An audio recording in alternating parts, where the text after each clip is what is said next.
Itay, aalis na po ako. Oh, saan ka ba pupunta, Apo?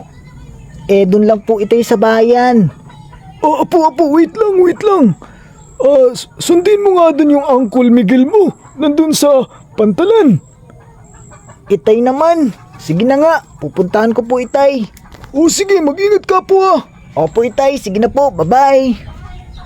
Eto na, puntahan ko na. Yun.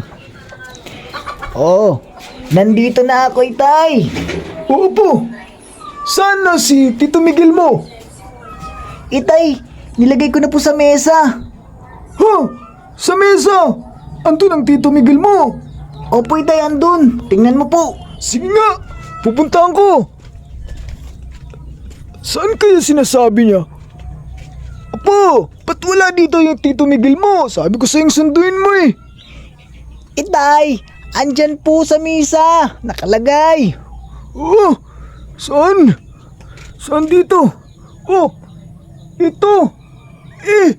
San Miguel to? Itay, sabi niyo po, Miguel. Kaya nga, si Tito Miguel mo, hindi San Miguel.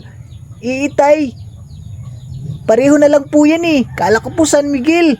Ay naku Apo, San Miguel ang binigay mo, sabi kong Tito Miguel, hindi San Miguel.